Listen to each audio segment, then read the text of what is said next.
कहानी किसान और चूहों से छुटकारा। बहुत समय पहले की बात है। एक छोटे से गांव में रामू नाम का एक किसान रहता था।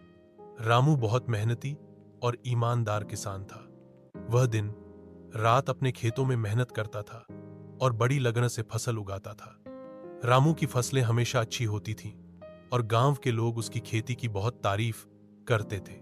लेकिन एक दिन रामू के खेत में चूहों का झुंड आ गया।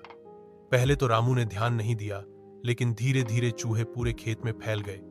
वे अनाज के बोरे कुतरने लगे, फसलें खराब करने लगे और हर जगह गड्ढे खोदने लगे। रामू बहुत परेशान हो गया। उसकी मेहनत बर्बाद हो रही थी और नुकसान बढ़ता जा रहा था। रामू ने पहले घरेलू उपाय किए। उसने जाल बिछाए, लकड़ी की बनी चूहेदानी रखी और खेत के चारों ओर कांटेदार झाड़ियां लगाईं। लेकिन चूहे बहुत चालाक थे। वे हर जाल से बचकर निकल जाते और रात को फिर से अनाज कुतरने आ जाते। धीरे धीरे रामू बहुत हताश हो गया। अब उसे डर लगने लगा कि कहीं उसकी सारी फसल बर्बाद न हो जाए। तब रामू अपने गांव के बुजुर्ग दादाजी के पास गया और अपनी समस्या सुनाई। दादाजी मुस्कुराए और बोले, बेटा, समस्या से डरने की जरूरत नहीं है। हर परेशानी का कोई न कोई हल जरूर होता है।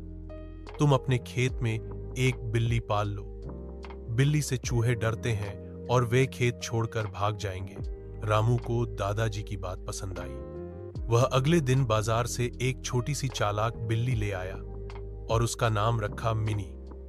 रामू ने मिनी को अपने घर और खेत में पूरी आजादी दे दी। मिनी पूरे दिन खेत में घूमती रहती और जैसे ही कोई चूहा दिखता वह उसे पकड़ लेती। धीरे धीरे चूहों की संख्या कम होने लगी। जो चूहे बचे थे वे भी डर के मारे खेत छोड़कर भाग गए। कुछ ही दिनों में रामू का खेत फिर से सुरक्षित हो गया।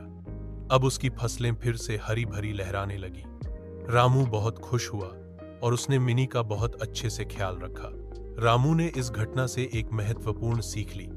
कभी भी किसी समस्या से घबराना नहीं चाहिए, बल्कि समझदारी से उसका समाधान ढूंढना चाहिए। गांव के दूसरे किसानों ने भी रामू से यह उपाय सीखा और उन्होंने भी अपने खेतों में बिल्लियां पाल ली। इस तरह चूहों से परेशान किसान रामू ने अपनी सूझबूझ और दादाजी की सलाह से अपनी खेती को बचा लिया। रामू और मिनी की दोस्ती अब पूरे गांव में मशहूर हो गई थी। सीख: हर समस्या का समाधान धैर्य और समझदारी से जरूर निकलता है। हिम्मत न हारें और सही उपाय खोजें।